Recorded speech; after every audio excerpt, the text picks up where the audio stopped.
Hey guys, Exotic Dan here. Welcome back to another video. So today I am going to be doing a video where I talk about myself. I don't think I've ever done a video where I've talked about myself before, but if I have done a video where I talked about myself before, please let me know down in the comments below.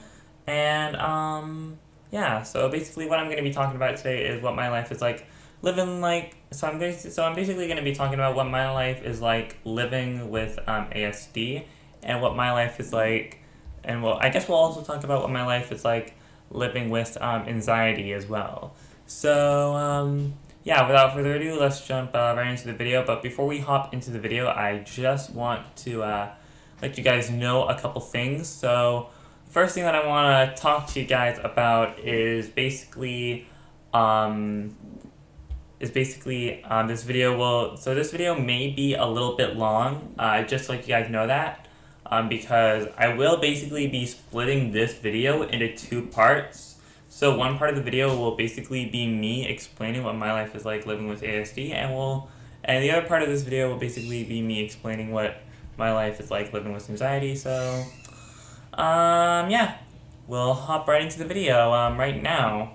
And oh yeah, another thing that I do want to talk to you guys about is I have done a video back in the past where I have explained like what ASD is, but I feel like I haven't really explained what it was too well. So I'm hoping with this updated video, I'm hoping that I can basically give you guys a little bit of a better understanding of what it is.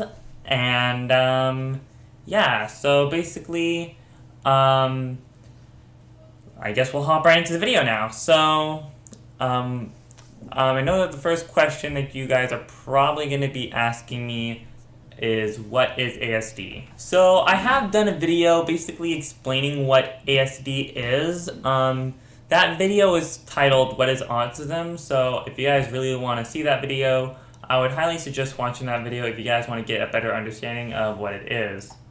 So, a little bit of a quick refresher of what ASD is. So ASD is basically, so what ASD stands for stands for Autism Spectrum Disorder. And basically what it does is basically something in the brain, and it does a couple things, which we'll get to in a little bit. So yeah, that's what ASD is and what ASD stands for. ASD stands for Autism Spectrum Disorder. So I know that the next question that a lot of you guys may be asking me is, what causes ASD? So basically ASD is, so again, for those who do not, so basically I'm going to again explain what ASD stands for. ASD stands for Autism Spectrum Disorder. So ASD is basically a form of autism. So yeah, so this is what causes it. Here's what causes it. Having an immediate family member with autism, genetic mutations, Fragile X syndrome, and other genetic disorders, being born to older parents, low birth weight, metabolic imbalances, exposure to heavy metals and environmental toxins, a history of viral infections, and/or fetal exposure to the medications valproic acid or thalidomide. So I guess we'll now be explaining a little bit about like what my life is like living with ASD. So yeah, so I'm gonna try my best to explain it as best as I can. So yeah, I guess we'll start off I guess when I first started school, I guess. So basically yeah, we're gonna start where I first kind of had where a lot of people first have social interactions, which is school. So basically, I started school in 2007, and so basically, I know that for some people can be shy when it comes to meeting new people. And yes, I can totally understand like why people may be shy, because it's like their first time like getting to know people, like getting to know new people. That's basically why some people are like shy, because they're like, oh my, because some people who are shy, they're gonna be like, oh my gosh, they're very scared to like sometimes make the first move sometimes, and that's why some people get shy sometimes. Like sometimes people who are shy may not make the first move sometimes, but for people who have ASD, people do tend to get pretty shy, like a lot. Like some like people with ASD, they do have trouble with like social communication sometimes. So basically, one thing that I do want to point out there is that there's two different types of ASD and other forms of autism. So the first type is, so basically, what I mean by two different types is like verbalness. I get if that's a word. I don't know if verbalness is a word, but I'm talking like the verbal side of things. There's basically two different sides of verbal autism. So the first side is obviously verbal autism, which is basically somebody who has autism or ASD basically uses words to talk to people, and they can talk. But there's also nonverbal autism and nonverbal ASD. So that part is basically where people don't use their words to talk. Like, basically it means that they've never spoken a word in their life. So, yeah, that's one thing about it. And so you may be asking, how does somebody nonverbal with ASD or autism talk? They will sometimes talk using sign language, or they'll sometimes talk using a tablet. One of the most popular tablet speaking devices that I know of is called Dynavox. I hope that's what I think that's what it's called. Correct me if I am wrong though. I believe it's called Dynavox, basically what it is basically basically stuff that you can tap on, and every single time you tap on a picture, the device will like basically speak a sentence of what the picture is basically trying to tell somebody. So yeah, that's basically what it is. That's basically what Dynavox is. And again, correct me if I'm wrong, because I believe that's what it's called. I believe it's called Dynavox. But anyways, back to what I'm going to be talking about. As you guys can tell, I have verbal ASD. So basically, I am talking to you guys, so therefore, I guess you could say that I am verbal. But anyways, the shyness, it basically does kind of like make it hard for people to talk sometimes. So basically, it does like make it like really hard. Like when I remember when I was younger, I had like such a hard time talking to people. Like even people who were like the same age as me, even people who were in my kindergarten class, which is when I started school, which was again 2007, like people who were like in all of my classes together, I had like such a hard time speaking to them because I just like had trouble with like talking to people, because that's like one thing that people with ASD have. They have a hard time talking to people. So yeah, it's basically hard for people to talk to people sometimes. So but with time, it does basically get better, because you will basically be able to talk to people, and you'll basically be able to start having I guess you could say a full-on conversation with people. So yeah, you'll basically be able to have like a full-on conversation with people over time, because the shyness will basically start to fade away with practice and a whole bunch of other stuff as well. So yeah, another thing that I do want to point out with bringing ASD to school is during the elementary years, I don't know if it continues on through other schools, like middle school and high school. I do know that it does kind of continue on through high school, but I'm not really sure. But I do know that it basically does last with you through elementary school. But another thing that I do want to point out is that I don't know if this thing also occurs in high schools and middle schools, because I know that every school in every town, every city and country are different. So basically, each school will be different, basically depending on where you live, either if it's by town, city, or region/state or country. It may be different depending. It may be different depending on your neck of the woods. Very sorry about me having troubles pronouncing words. I have been having a lot of trouble pronouncing words lately. I don't know why that is. So yeah. So basically, back to the video.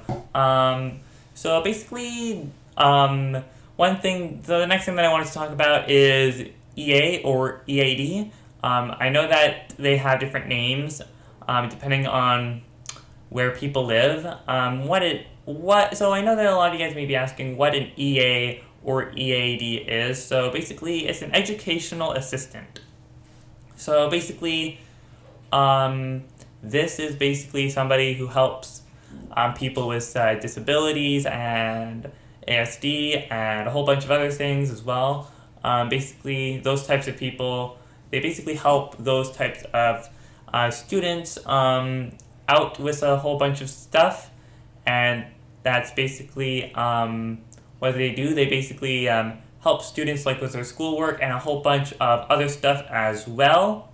So yeah, that's what an EA or EAD is. And yeah, so I've had one. So I have gone through a couple during my school life.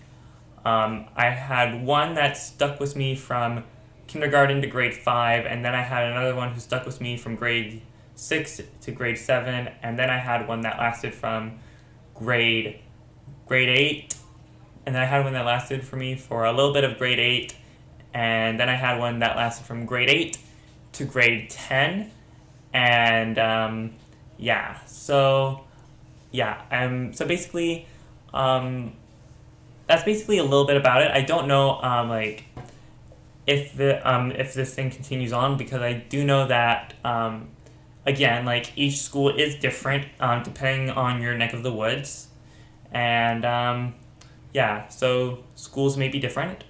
I guess another thing that I should point out is that, I guess another thing that I should point out about bringing ASD to school is that, some students with ASD, they do, I'm not saying that this is just an ASD thing. I know that everybody, even people who don't have ASD, have subjects in school that they struggle with. So I'm going to use the subject that I struggle with the most as an example. And I'm going to be using the subject that I basically enjoy the most as an example as well. But I may also use a couple of other subjects as well as examples as well. So just remember that a lot of the stuff that I say in here are examples. So yeah, so one thing that I do want to point out is basically one person who has ASD may struggle with, let's say, math. So basically, here's an example. A person with ASD, they may have struggle with math, while everybody else may be good at math. Or it could be the other way around, where somebody with ASD may be excellent in English, while everybody else may not be so good at English. It's basically, I would say, certain interests. They have people with ASD do have restricted interests, I would say. I don't know if that would be the right way to phrase it. So basically, it's basically I would say so basically they do tend to basically strive for like what they know. So basically they do like a lot of stuff that they know very well, and they basically stick with that because they're very well at that type of stuff. They're basically really good at that type of stuff, whether it may be math, English, and a couple of other things that aren't even related to school. Because I know that there's a couple of other things that people with ASD are also good at, which have nothing to do with school.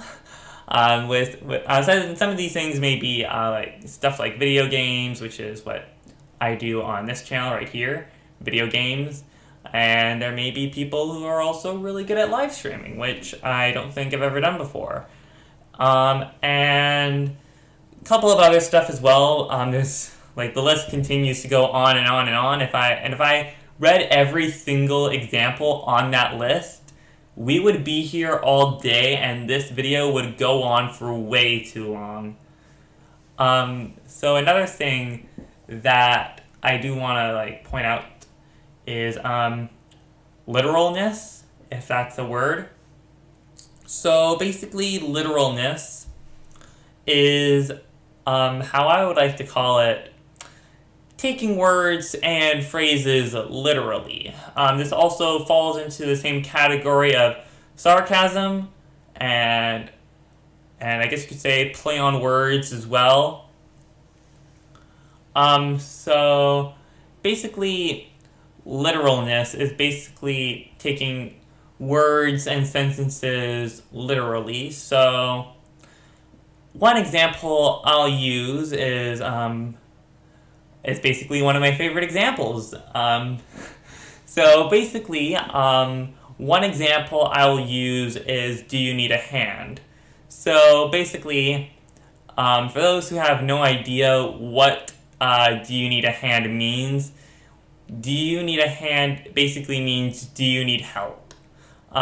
So basically, for example, do you need help with your books? Do you need help with your shoelaces? And I will do the same thing with the hand thing again.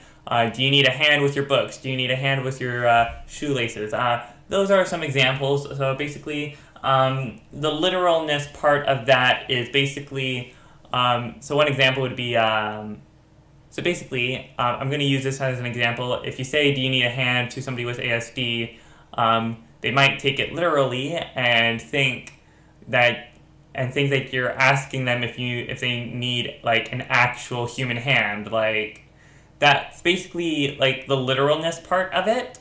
So basically, do you need a hand? They may think that you're talking about if they need an actual human hand or like an actual hand.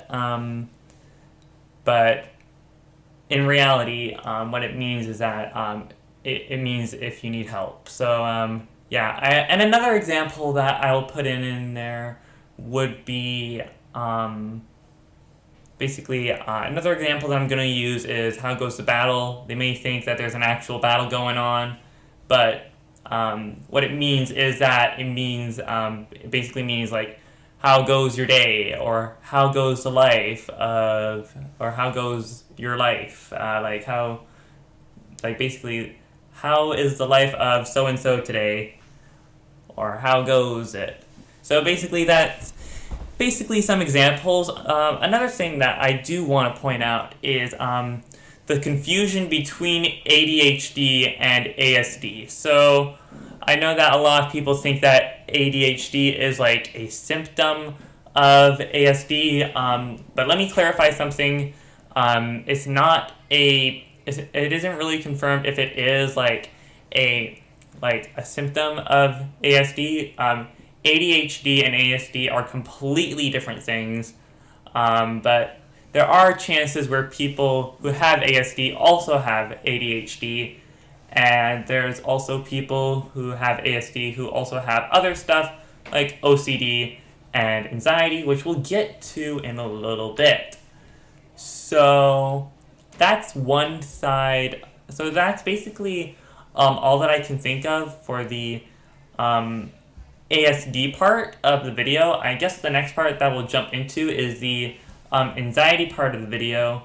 So what is anxiety, you guys may be asking? Anxiety is a fear of worry, scared, or anxiousness. So basically, that's what anxiety is. And there's a couple things like with anxiety as well.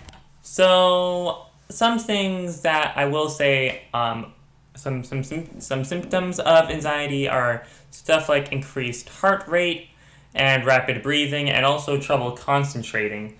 And there's also these things called anxiety attacks. It's basically where you have a hard time breathing, and your heart rate is like beating like crazy, is like increasingly fast, and it's basically like makes it hard for you to breathe sometimes, and you're like very scared, and sometimes it even feels like you're gonna die as well. That's how that's how my anxiety feels sometimes. So I know that a lot of you guys may be wondering like some symptoms of anxiety attacks as well. So some of the symptoms of anxiety attacks are stuff like feeling faint or dizzy, shortness of breath, dry mouth, sweating, chills or hot flashes, apprehension and worry, restlessness, distress, fear, and slash or numbness or tingling. So basically, this is like a very, I guess you could say like something that's kind of hard to deal with. And sometimes, and one thing that I do want to point out is that people who have ASD do tend to have anxiety sometimes as well. And this does cause people to have anxiety attacks as well. So yeah, and I think another thing that I should point out about ASD is that people with ASD also sometimes have a hard time like basically explaining how they feel sometimes. So basically, if somebody with ASD was like having an anxiety attack or feeling anxious about something, they sometimes may not be able to tell you exactly how they're feeling. And yeah, and so basically another thing that I should point out is that so before I hop back into the anxiety part of the video, another thing that I do want to point out is that another thing about ASD is that people who have ASD also have a hard time understanding sarcasm as well.